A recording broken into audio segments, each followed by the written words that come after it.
Lorsqu'on parle du livre en Afrique, nous avons affaire à plusieurs réflexions. Avec ça des livres, nous allons explorer plusieurs pans de la littérature. Mesdames et messieurs, bienvenue. Pour ce premier jet, la scène littéraire de Yaoundé, notamment sa bibliolibrairie, nous accueille. Et nous disons merci d'avance, bien sûr. J'ai avec moi 3 auteurs du Cameroun. Ils nous viennent de Douala. Vanessa Tuente, qui est une jeune poétesse, bien sûr, camerounaise.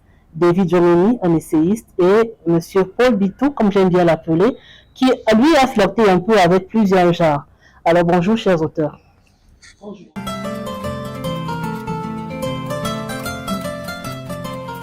Nos 3 auteurs, et bien sûr d'autres en Afrique et dans le monde même, ont été édités aux éditions Seguima au Sénégal. Et ils ont été édités à compte d'éditeurs aussi suite à l'appel à thèse qui a été lancé en 2021 par cette maison d'édition. Sans plus tarder, nous allons commencer par la première femme du groupe, Vanessa Tuente. Elle a écrit un recueil de poèmes, Mes délires, et c'est son premier recueil, son premier livre d'ailleurs. C'est un recueil de 26 poèmes et nous remarquons là que ce sont des courts poèmes en général. Vanessa Tuente, bonjour. Bonjour, oui. Dites-nous de quoi parlent Mes délires. Mes délires est un recueil de poésie qui s'intéresse à l'humain, tout ce qui préoccupe l'humain. Écrite en classe de terminale, ensuite je me posais beaucoup de questions, je cherchais à comprendre le sens de la vie. Alors, j'ai compris que la vie de l'humain est marquée en 2 temps, la vie et la mort.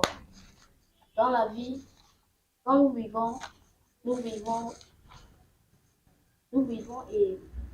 une paix et une guerre. La paix, on la connaît en différents points. L'amour, la confiance en soi et la conciliation. La mort, on la connaît quand on entre en guerre dans la société. Lorsqu'on nous sommes dans des doutes, une peur, des questionnements, des convoitises et un besoin absolu de pouvoir. C'est pour cette raison que j'ai voulu écrire ce recueil de poésie. Et aujourd'hui, ça va mieux, vous avez trouvé la voie, vous avez des réponses aux questions que vous posiez avant de l'écrire? Pas totalement, parce que il me reste un mystère absolu. On ne peut facilement cerner la raison de l'existence en elle-même. Ça veut dire qu'on doit s'attendre à d'autres écrits, bien sûr. Bien évidemment. Le second recueil s'intitule Les amours morts-nés. Celui-là, c'était un peu plus sur la complexité de l'humain, sur les relations sentimentales, de différents niveaux, père, mère, fils. D'accord. Bien, nous allons souffler un peu, nous allons quitter le pays des indomptables, nous allons aller au Bénin, où 2 auteurs nous attendent. Angelo Orican, qui est scénariste en plus d'être auteur, et Abou Wedeyon, qui est étudiant. Et d'ailleurs, Abou nous a confié que c'est vous, Vanessa, qui avez permis qu'il produise lui aussi son œuvre en lui présentant Monsieur Walindo, qui est le promoteur des éditions Seguima. A tout de suite, chers abonnés, nous allons au Bénin.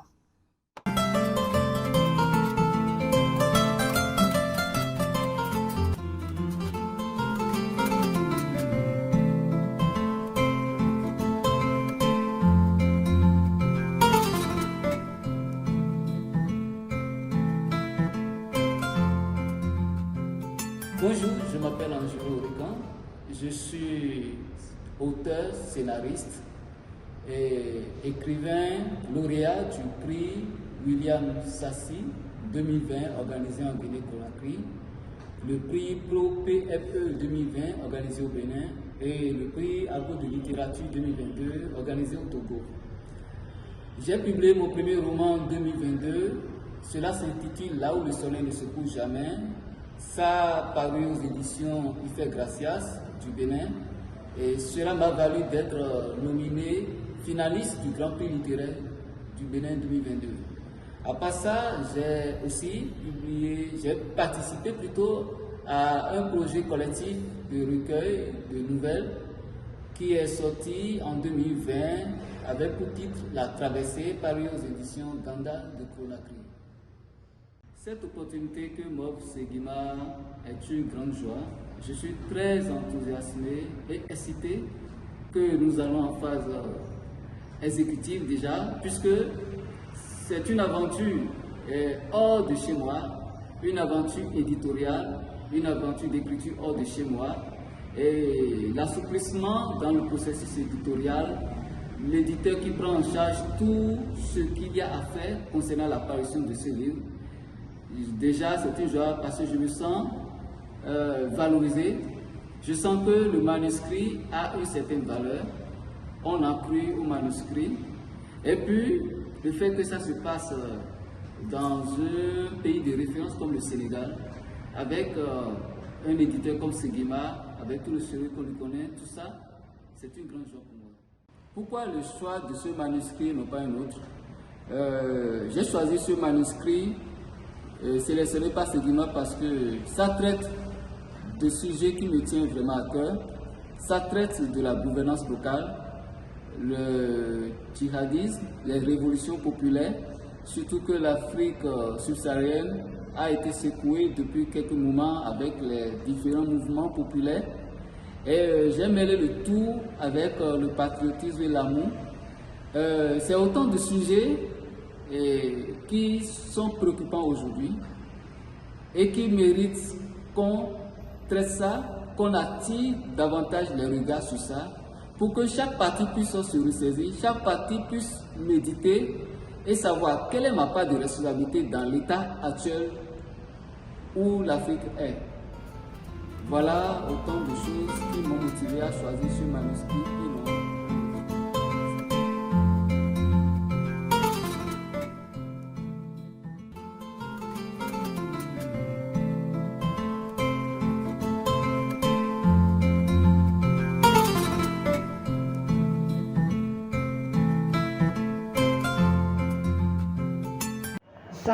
Salut, chers amis auditeurs et auditrices. Moi, c'est Abou Martin Kouédéon. Je suis étudiant béninois, titulaire d'une licence en philosophie. J'aime particulièrement la poésie et j'écris sur des thèmes variés.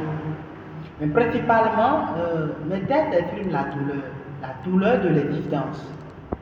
Les hommes dans la société et dans leur corps, tout ce qu'ils ressentent comme douleur, c'est ça. Mes textes expriment surtout.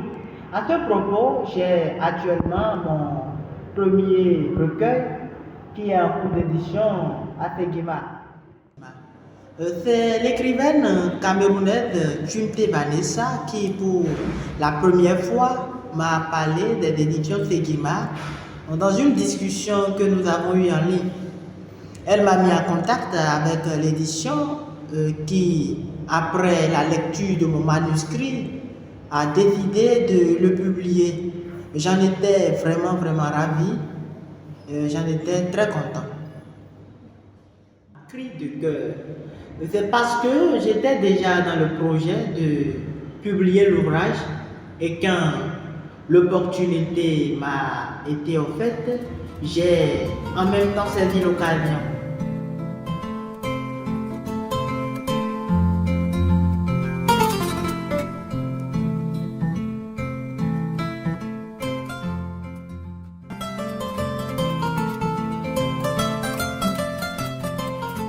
De retour à la bibliolibrairie de la scène littéraire, à Yaoundé, bien sûr. Je vais me tourner vers David Gaël Djomeni, qui est un essayiste, comme je l'ai dit dès le départ, et qui a écrit pour cet appel à texte chez Segima pour que l'Afrique décolle. Pour que l'Afrique décolle, c'est un livre de 70 pages qui indique un peu comment est-ce que l'Afrique peut faire pour mériter son A majuscule. David Djomeni, bonjour. Bonjour, Pauline. Un extrait de votre livre dit « Depuis des lustres que l'Afrique se réveille le matin avec les hantises de son histoire ». Qu'est-ce que vous pensez aujourd'hui? Quelles sont, d'après vous, les manières, ou alors qu'est-ce qu'il faut pour que l'Afrique décolle? Alors, il faut dire que les hantises n'ont pas totalement été effacées. nous avançons aujourd'hui avec des écueils, avec des blessures passées, qui aujourd'hui plombent par exemple notre développement. Si nous sommes sous-développés, c'est parce que à un moment donné, nous n'avons pas su saisir le train de l'histoire. Donc il y a véritablement hantise.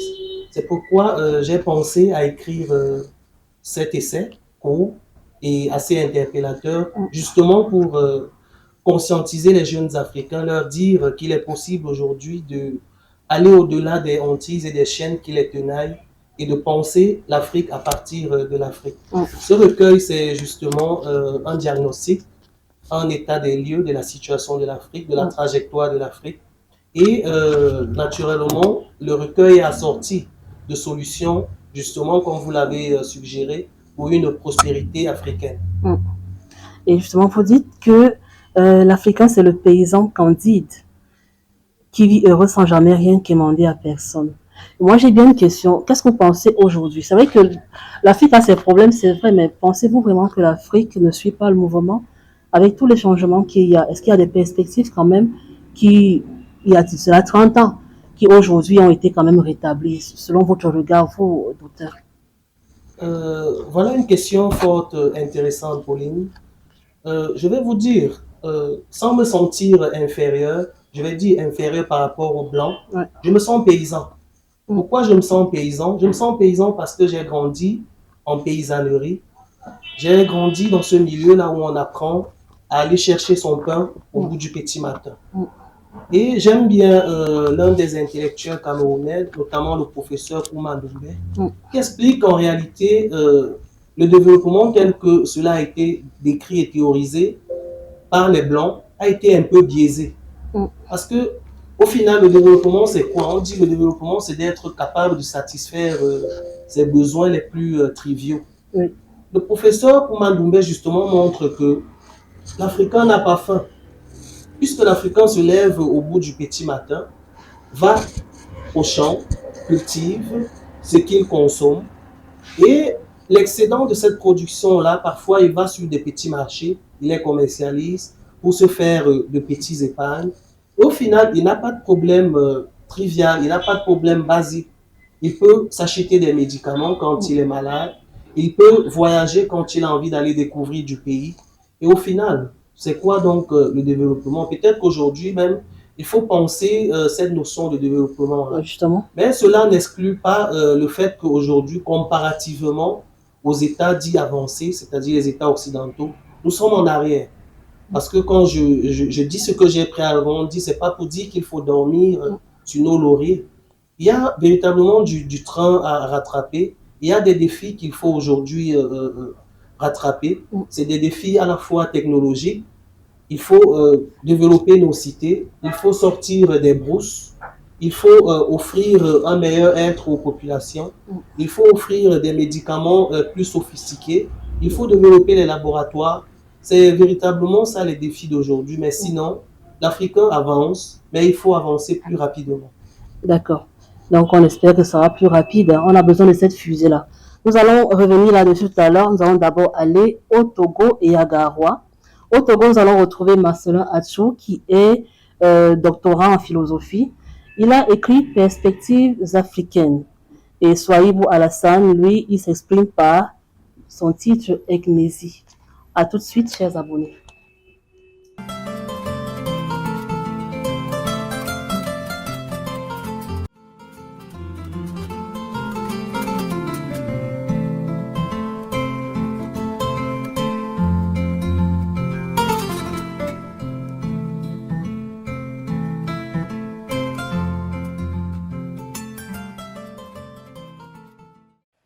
Bonsoir, vous avez au visuel Atchou Ayefumi, jeune écrivain aux éditions Seguiman au Sénégal. Je suis doctorant en philosophie politique et du droit à l'université de Lomé et en même temps chargé de cours de philosophie au lycée en République togolaise. J'ai le réel plaisir de me présenter à vous en tant qu'écrivain africain, panafricaniste, d'autant plus qu'aujourd'hui nous sommes sans savoir que les questions d'intégration sont de plus en plus récurrentes sur le continent Et c'est d'ailleurs ce qui fait l'objet de mon ouvrage, que certainement j'aurai, s'il plaît à Dieu, le réel plaisir de vous présenter, de mieux vous parler davantage sur un plateau télé. Oui, en effet, il faut avouer que sur le plan du travail, de l'écriture, j'écris beaucoup. Peut-être que c'est dû au fait que je lis aussi beaucoup. Je lis énormément et donc du coup l'inspiration aussi me vient, j'écris aussi, mais il faut avouer que sur l'ensemble de mes écrits, j'ai pas mal d'écrits qui sont en attente, mais j'ai choisi celui-ci tout simplement parce que cela porte sur des questions relatives à l'intégration africaine et qui relèvent également de mon axe de recherche au niveau universitaire et je m'intéresse beaucoup à ces questions, des questions relatives à l'intégration, au cosmopolitisme, etc., etc. Donc, ce qui a fait que suite à l'appel, j'ai jugé bon de soumettre mon ouvrage avec l'espoir qu'il soit retenu. Et Dieu merci, il a été retenu. Et il y a d'autres projets en cours, d'autres projets en perspective qui sont également intéressants. Et puis bon, Inch'Allah, on verra pour ce qu'il y a de la suite. Vous avez toujours Atou au visuel et je reviens à propos de ma sélection aux éditions Seguiman.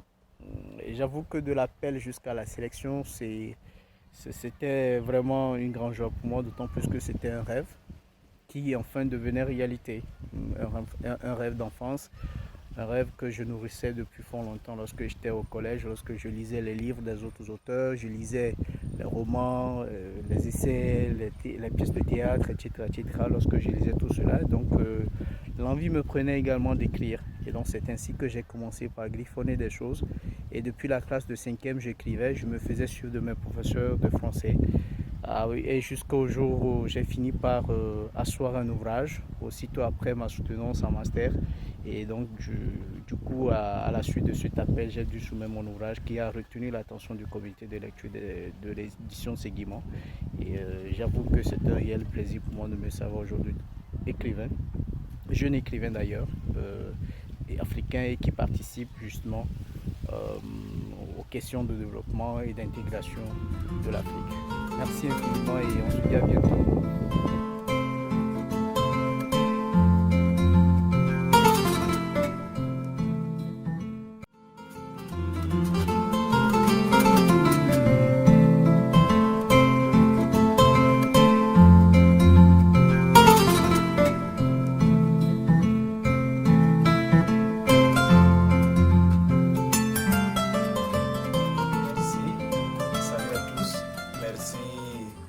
Agence de consultation littéraire, en abrégé acolyte, et aux éditions Seguiman pour l'opportunité que vous me donnez de m'exprimer à travers ces moyens de communication. Moi, c'est Souaïbou Alassane, natif de l'arrondissement de Bacheo dans la région du Nord Cameroun. Je suis écrivain, poète, et j'ai à mon actif 3 œuvres littéraires, parmi lesquelles des anthologies, une intitulée Quand partira l'ouragan, publiée à Garoua, à la délégation régionale des arts et de la culture. Une autre intitulée Les mots face aux mots à l'ère de la Covid-19, publiée à Paris aux éditions Renaissance africaine. J'ai aussi une œuvre publiée aux éditions Seguiman, intitulée Eknésie, l'œuvre qui a été publiée suite à un concours littéraire organisé par cette prestigieuse maison d'édition africaine. Pour l'aventure Seguiman, le sentiment qui a été mien de l'appel à texte jusqu'à l'apparition du livre, ça n'a été que sentiment de joie, de reconnaissance, un sentiment de devoir accompli, parce que ce sont les mots que j'ai exprimés dans mon journal intime qui a été paru. Et d'abord de l'appel à texte même, ça a été pour moi une aubaine de voir qu'on a sélectionné mon œuvre dans une prestigieuse maison d'envergure d'envergure continentale. Et bon, j'ai soumis ECNESI dans le cadre de cet appel à texte de l'aventure Seguima, parce que pour moi, ECNESI, c'est l'image atypique de la société africaine actuelle, des mots que nous vivons, que ce soit dans ma région, que ce soit dans mon pays et même dans notre continent, voire dans tout le monde même. Ce sont les mots de notre société actuelle dont j'ai exprimé dans mon journal intime. Et voir que cette œuvre a été publiée au moment même où ces mots sévissent dans notre société, c'est vraiment une aubaine. Je remercie encore une fois de plus les éditions Seguima.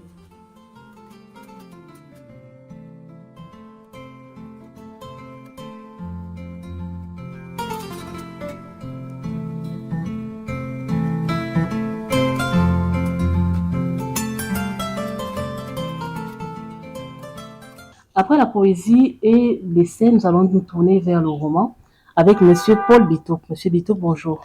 Bonjour, Pauline. Vous avez écrit On n'est pas à l'abri, et il a paru bien sûr sous l'appel à texte Seguima de 2021. C'est l'histoire de Léana et Mouleli, qui sont deux enseignants qui s'apprécient ou s'aiment, tout à l'heure on le saura. Et malheureusement, c'est une histoire qui ne finit pas comme on aime bien dans les telenovelas. Tout à l'heure, vous nous direz pourquoi. Parce que tout à l'heure, je l'ai dit en coulisses, moi, je n'ai pas aimé la fin de ce livre-ci. J'espérais autre chose. Alors, dites-nous, on n'est pas à l'abri. On n'est pas à l'abri de quoi, Monsieur Bitouk? Moi-même, je ne sais pas vraiment. On n'est pas à l'abri de quoi? On n'est pas à l'abri du malheur. On n'est pas à l'abri des feux de l'amour. On n'est pas à l'abri des échecs. On n'est pas à l'abri de beaucoup de choses dans la vie. Donc, il s'agit d'un titre qui met l'homme face aux situations de la société, aux situations qu'il doit affronter au quotidien. Donc, dans ce roman, je voudrais que le personnage se construise en lisant, parce que le lecteur se construise en lisant, qu'il voit à travers des personnages, des exemples, des modèles, ou qu'il voit à travers ces personnages des situations de la vie qu'il a affrontées, qu'il pourra affronter, et trouver des solutions. Donc, en réalité, je place le lecteur au même titre que l'auteur que je suis, c'est-à-dire qu'il compose lui-même l'histoire. Alors, quant à la fin que tu as évoquée tout à l'heure, chacun doit pouvoir écrire sa fin. Donc, il ne faut pas attendre que ce soit celle de l'auteur. D'accord. C'est à peu près ça. D'accord. Mouleli est inspecteur régional de pédagogie et c'est exactement votre titre, vous, dans la vie de tous les jours. Est-ce que Mouleli, c'est Monsieur Bitouk? Cette question-là, dites-nous la vérité, Monsieur elle Bitouk. revient tous les jours. Il peut y avoir des pans de ma vie. Le roman peut s'inspirer de mon histoire. Mais vraiment, ce personnage-là, ce n'est pas moi. Donc, Mouleli, ce n'est pas Bitouk. D'accord. Mouleli, ce n'est pas Bitouk. Donc, vraiment, enlevez vos yeux sur lui, comme on dit souvent chez nous. Parlant toujours du roman, nous allons aller au Gabon, où Armel Sa Aseko nous attend. Elle a écrit Sombre Espoir, qui est l'histoire belle et triste d'une jeune femme et qui nous dit clairement qu'il ne faut pas badiner avec la coutume. Nous allons au Gabon, nous vous revenons tout de suite.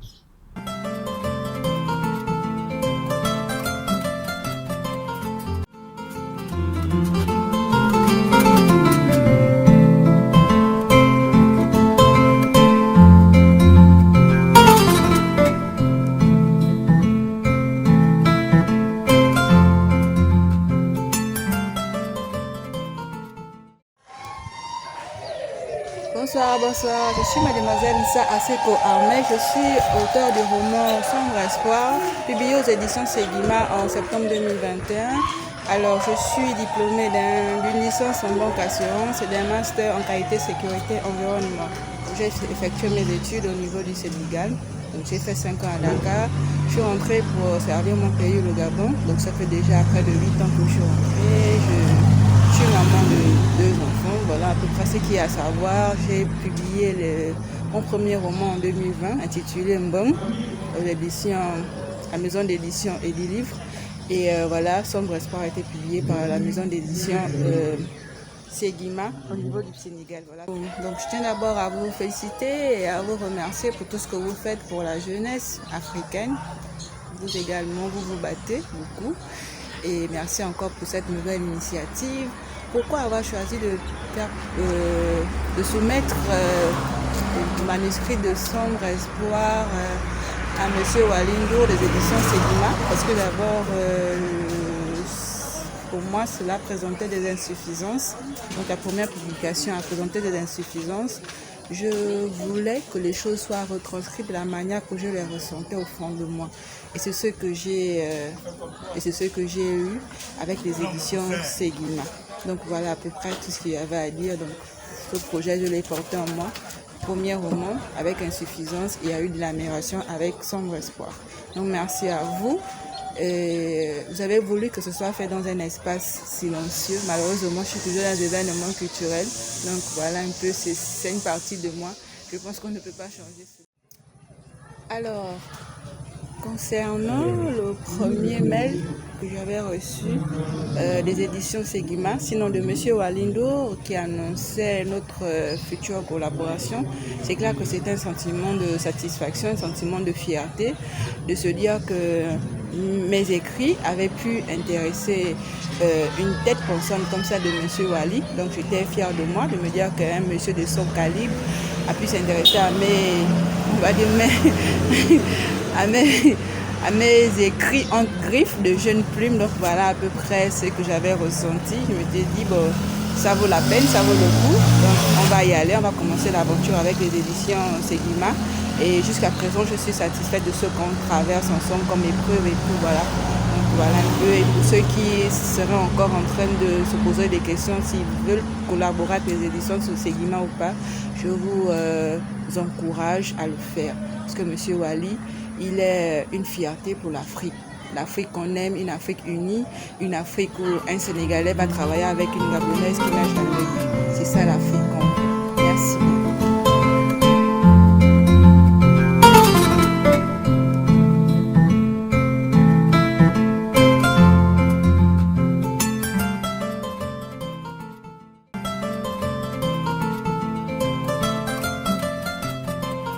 Seguima au Sénégal, Vanessa Tchénté. C'est quand même assez plaisant, hein, plaisant même, je vais dire, de voir quand même deux pays qui collaborent ainsi sur un livre. Monsieur Walindour, vous le connaissiez avant ou alors c'était juste parce qu'il y avait cet appel à texte-là? Ma rencontre avec Seguima, absolument pas, je ne connaissais pas Monsieur Walindour. J'entre en possession de ce lien via un ami qui connaissant mon talent me propose d'aller vers cette maison d'édition. Étant à la recherche d'éditeurs qui désirant publier mon recueil de poésie, je me dis pourquoi pas. Et puis je me lance vers Seguima. Et comment ça s'est passé jusqu'à aujourd'hui? Parce que c'était en 2021 l'appel à texte. Nous sommes en 2023. Comment ça s'est passé la collaboration? Parce que vous avez envoyé votre texte, il a été accepté, il a été parmi les lauréats de l'appel à texte. Et comment ça se passe jusqu'ici? Pour les livres, pour l'obtention des livres par exemple, comment ça se passe? Est-ce que la relecture, par exemple, qui a été faite pour ce livre-ci, est-ce que le rendu vous convient? Oui, je peux dire le rendu me convient, car l'on n'a pas eu à extraire ce que je voulais dire. D'accord. On a rendu toute une vérité sur l'œuvre en fait. On n'a pas cherché à faire une correction et sur une perfection qui manque de ce que j'ai écrit. D'accord. Donc, ce qui est là, c'est vraiment du Vanessa Tchénté. D'accord, c'est super. Et pour vous, David Jomini, comment ça s'est passé pour que l'Afrique décolle? Chez Seguima, est-ce que tout a été comme vous le souhaitiez? Comment ça s'est passé l'aventure en fait? Alors, à l'orée de mon propos, j'aimerais dire que j'ai découvert cette opportunité en ligne. Et tout de suite, je me suis dit qu'il fallait que j'y participe, puisque c'était une aventure africaine qui pouvait m'offrir une visibilité à l'échelle africaine et peut-être même mondiale. Oui. Donc, j'avais un texte, mais un texte qui était une seule page. C'est ça alors. Donc, pour pouvoir candidater, il fallait que j'en fasse un ouvrage. Naturellement, il fallait donc que je complète et que j'écrive. J'ai pris du temps et j'ai écrit et j'ai soumis le texte. Ça a pris un long moment pour qu'on puisse avoir des retours après la date butoir de soumission des textes. Mais au final, je crois que la montagne a accouché, pas d'une souris, mais d'un ouvrage qui a été lauréat de cet appel à texte. Oui. De façon générale, j'aimerais dire que je suis largement et très grandement satisfait de l'aventure avec Segima. J'ai rarement vu des éditeurs se montrer aussi professionnels, aussi avenants. Mon texte a été lu, je ne sais plus combien de fois, j'aimerais dire 5 à 10 fois, et on s'est assuré qu'il n'y ait pas la moindre coquille, le moindre couac. Et à chaque fois, on revenait vers moi pour me demander si moi aussi j'y vois des coquilles ou des couacs, et on corrigeait et on corrigeait. Je vais vous faire une confidence, Pauline. Au départ, mon texte était intitulé Enquête d'identité noire. Oui. Et à un moment donné, avec l'éditeur, on s'est dit qu'il fallait quelque chose de plus parlant, quelque chose qui interpelle toute la jeunesse africaine. Et ensemble, nous avons réfléchi. Et au final, nous sommes parvenus au titre que nous avons sur la couverture principale, à savoir Pour que l'Afrique décolle. Je crois que ce titre-là a été beaucoup plus reçu par la jeunesse africaine, par les masses africaines. Oui, il est plus prenant, effectivement. Oui, oui. Donc, j'ai participé à un appel à texte au départ et aujourd'hui, j'ai rencontré un éditeur qui est devenu comme un partenaire éditorial. Parce que c'est ainsi que je considère les éditions Segima aujourd'hui. Ils sont véritablement à l'écoute. Et je me rappelle tout récemment, j'ai organisé ici une séance de dédicace pour ce livre. Je crois que c'est toi-même qui étais modératrice de l'événement ici au Goethe Institut. Segima n'a aménagé aucun effort pour m'accompagner dans cette aventure.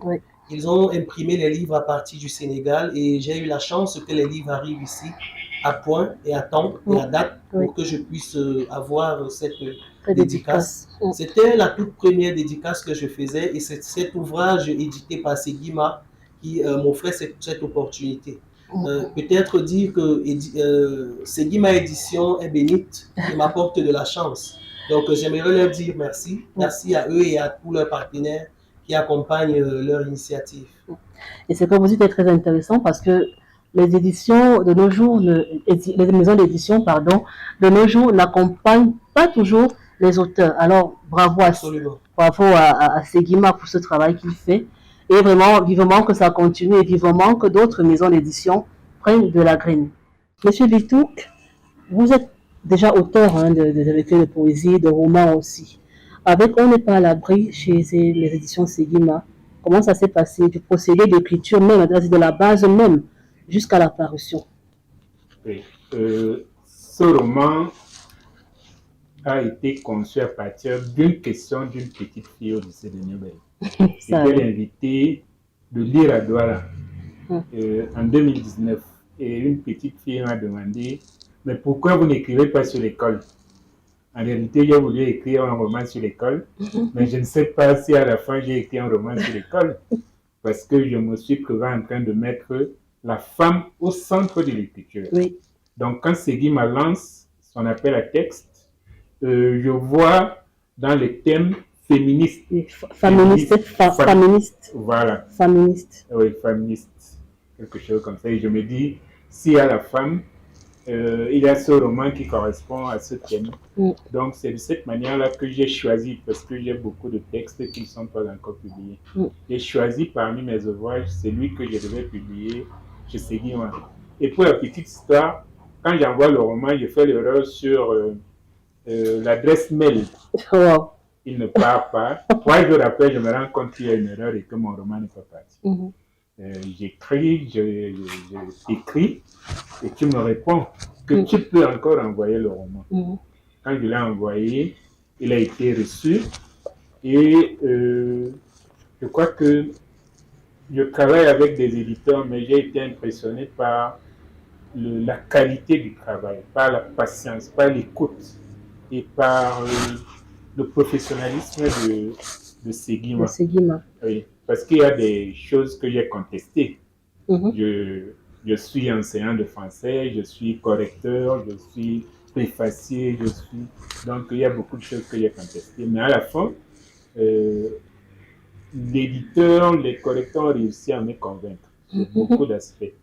Et ça s'est très bien passé. Aujourd'hui, je crois que c'est l'éditeur qui m'a le plus marqué parce que son attention, les échanges que nous avons, les appels font que je me sente vraiment auteur et que j'ai envie de continuer cette aventure. Voilà. D'accord, merci. Donc, on peut donc conclure sans peine que Seguima aujourd'hui a la part belle parmi les maisons d'édition en Afrique. Et il faut préciser que sa ligne éditoriale, c'est le panafricanisme en général. Et c'est la raison pour laquelle dans chacun des textes, vous verrez que l'Afrique ressort toujours, même si c'est une histoire d'amour, comme on n'est pas à l'abri, dont je n'ai pas aimé la fin. Donc, on va aller au Tchad avec Kojibai Nyangako. Il a écrit Long Sanglot. À tout de suite, chers abonnés.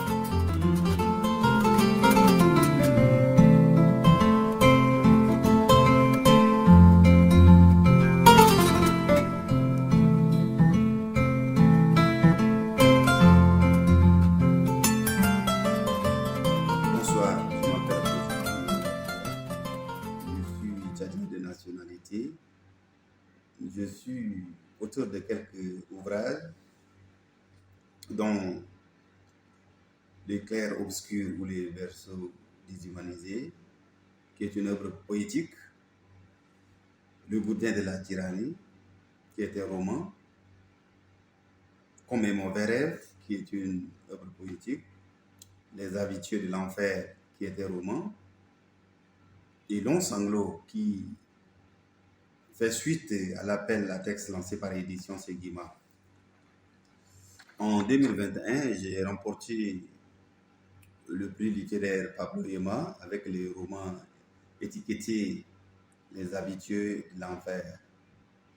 En 2022, j'ai encore remporté le prix littéraire au Tchad, c'est le prix de la poésie, intitulé Sous les étoiles du Sahel, le concours est organisé par ASEAT, qui est une association des écrivains, et il y a une entreprise de promotion des artistes appelée Atropo. Bien, en ce qui concerne l'aventure avec Seguima, j'ose croire que l'aventure avec Seguima était plus que passionnante. C'est pourquoi j'avais promptement répondu en écrivant d'une seule traite Long Sanglot. Cette aventure me permet de faire une immersion virtuelle avec les staffs d'organisation et de pouvoir faire une compétition à dimension internationale avec d'autres auteurs. Je me sentais plus que fier lorsque j'ai été notifié que mon livre a été sélectionné par le comité de lecture. Bien, pour répondre à la dernière question, pourquoi ce manuscrit et pas un autre, je voudrais dire que l'appel à texte Seguima était bien défini avec des thèmes dont j'ai choisi celui ayant trait à l'Afrique. C'est pourquoi, dans les livres intitulés Long Sanglot, vous allez vous rendre compte que je chante la beauté de l'Afrique. Et en même temps, j'ai fait un recueillement sur ce continent tant meurtri par les Occidentaux. Donc, ce manuscrit a été directement écrit et exclusivement dans le cadre de l'appel à texte. J'ai été inspiré par le concours.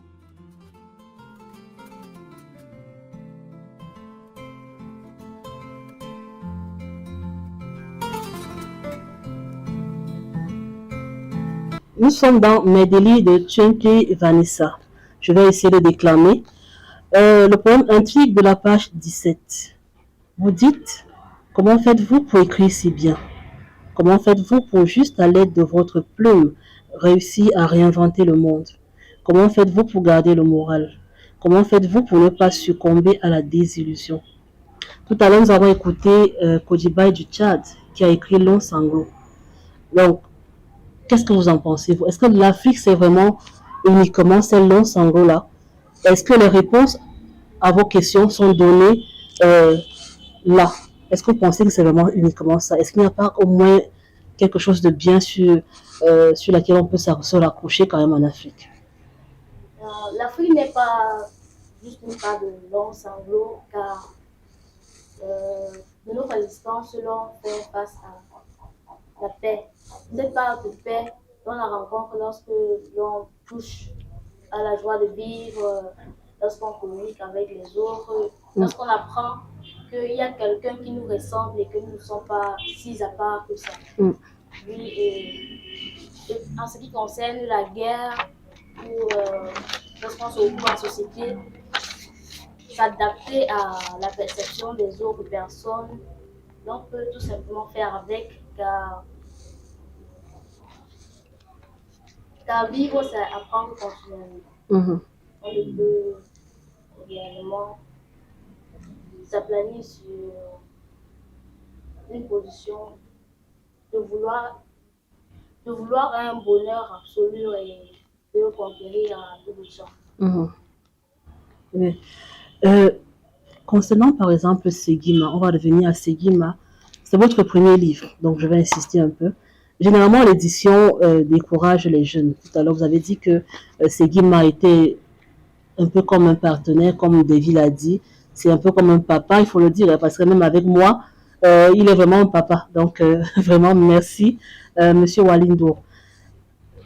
Qu'est-ce que vous en pensez? Est-ce que vous avez des livres comme... Est-ce que vous pensez à repartir chez Seguima? Oui, dans une certaine mesure. Ou alors, qu'est-ce qui peut peser pour que vous n'y allez plus? Actuellement, je ne pourrais pas me rendre dans cette édition sous réserve des moyens financiers. Parce que publier son livre engage du matériel dont je ne dispose pas actuellement. Peut-être dans les années à venir, oui, ce serait une joie de revenir vers Seguima, sans souci. Mais connaissant son bon fond, je vous assure, hein, Walidou serait même prêt à éditer votre livre gratuitement, donc n'hésitez pas à le contacter. Monsieur Bitouk, vous êtes enseignant, en plus d'être inspecteur pédagogique. Vous côtoyez donc les jeunes au quotidien. Qu'est-ce que vous pensez de l'assertion qui dit qu'en Afrique, on ne lit pas? Quelle est votre observation sur le terrain? Oui, je commencerai par cette pensée populaire qui dit que pour cacher un trésor à un Africain, il faut le mettre dans un livre.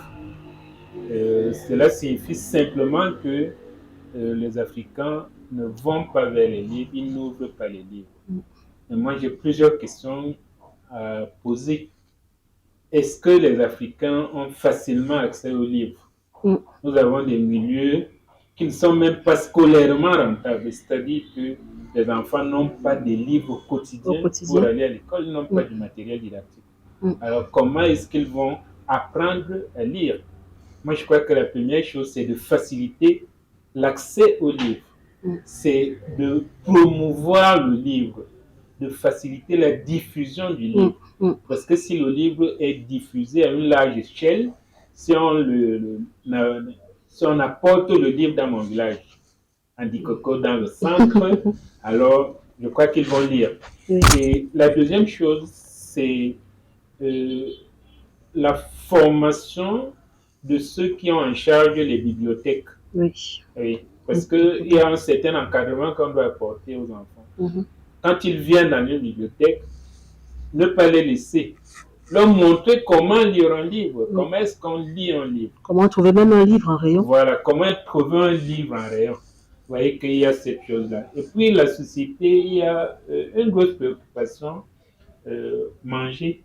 au quotidien, survivre. Survivre. Voilà.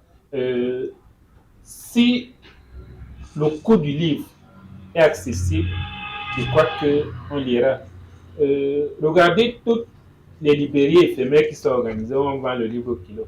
Je vous assure, quand on dit on ouvre à 10 heures, vous arrivez à 12 heures, vous n'avez plus de livres, effectivement.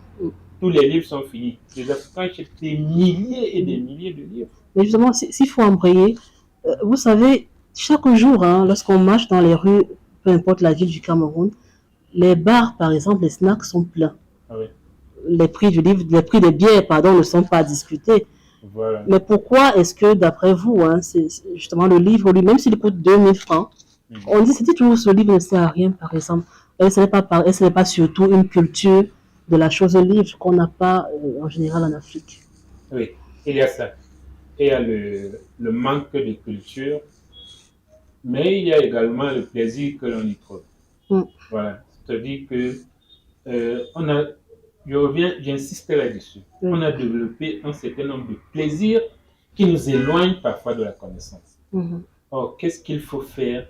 Moi, je crois qu'il y a une rééducation de la société. Elle commence soit à la base. Commençons par donner les livres à nos enfants. Tout à fait. Oui, dès la maternelle. Tout à fait. Moi, j'ai appris à lire à l'école primaire. J'ai lu le mandat, j'étais au cours moyen 1 de Saint-Ben Ousmane. Oui. Et en 6e, j'ai lu une infinité de romans. Je ne sais pas, à la fin de l'année, j'étais à au moins 20 romans en classe de 6e. Vous voyez qu'il y avait des petites bibliothèques que les églises catholiques mettaient à la disposition des élèves et les maîtres venaient nous lire les livres en classe. Et quand ils lisaient une page, nous on avait envie de lire cette page-là ou de lire tout le livre. Vous voyez que c'est de cette manière-là même. Allez aujourd'hui dans les écoles, vraiment le maître lit seul, l'enfant n'a même pas, l'élève, il n'a pas l'occasion de voir le livre, n'a pas l'occasion de toucher le texte du doigt. Alors, comment voulez-vous que quand il grandisse, qu'il puisse aimer le livre? Donc, commençons dès la base à intéresser nos enfants à la lecture. Oui. Oui. Créons des ateliers de lecture pour les plus petits. Et ainsi de suite. On verra que à la longue, toute la société va s'intéresser à la lecture. Et moi, j'achète un livre, quel que soit le cours, simplement parce que le titre ou la 4e de couverture m'ont intéressé. Vous ont intéressé. Voilà. Je ne lis pas l'auteur, je lis le livre. Oui. Donc, chez moi, ce n'est pas l'auteur, c'est le livre. Quand je vois son titre, pour que l'Afrique décolle. Pour que l'Afrique décolle, j'ai vraiment envie de voir quelle solution il propose pour que l'Afrique décolle. Donc, et je crois que tous les Camerounais aimeraient savoir qu'est-ce qu'il faut pour que l'Afrique décolle.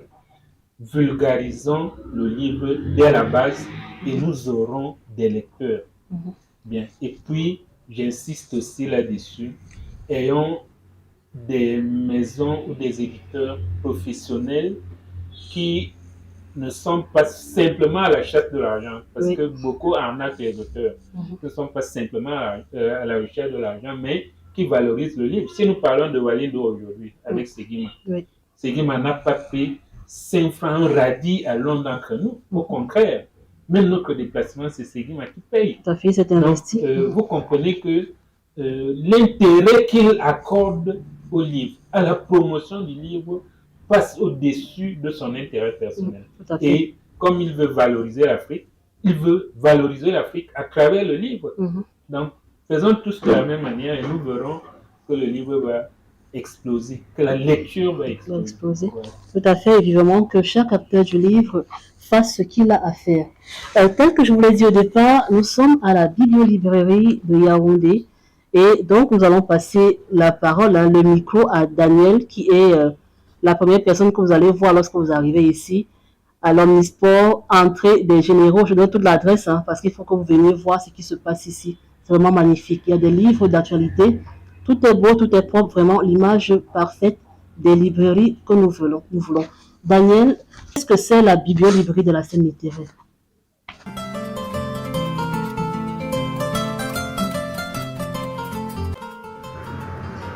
je ne vais pas présenter la bibliolibrairie de la scène littéraire sans parler de la scène littéraire qui est une association d'écrivains engagés créée par une jeune et talentueuse camerounaise, Maître Ndazwa Mels, avocate au barreau de Genève.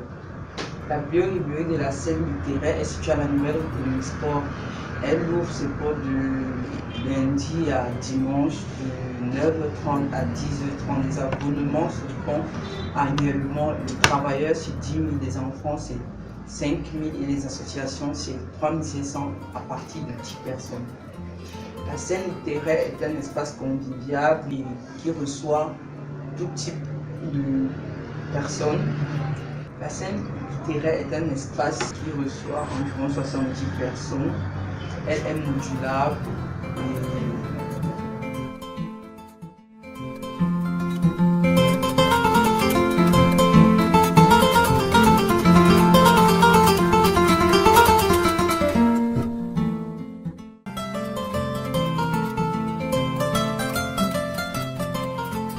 Nous sommes arrivés au terme de cette émission. Vanessa, qu'est-ce que vous souhaitez dire à M. Waludo, votre éditeur?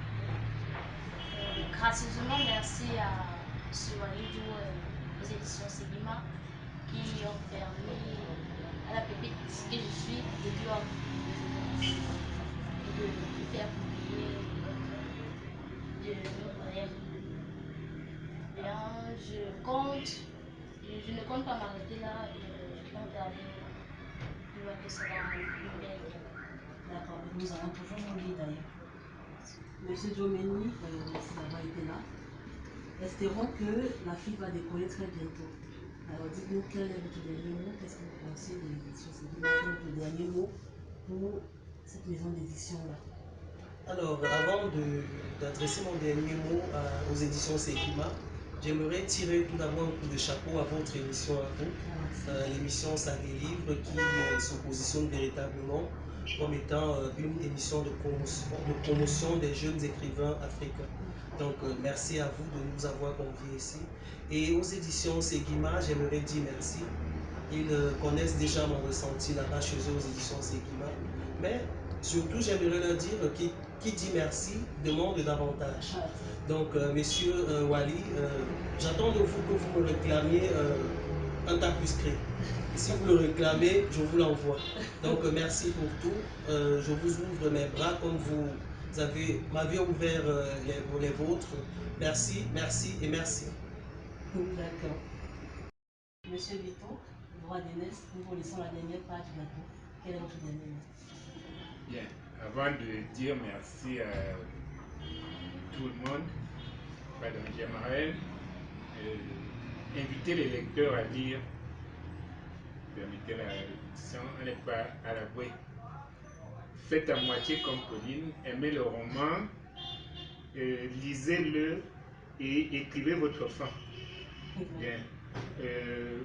Vraiment, M. Walindour et les éditions Segima sont en train de tracer une nouvelle voie pour les auteurs.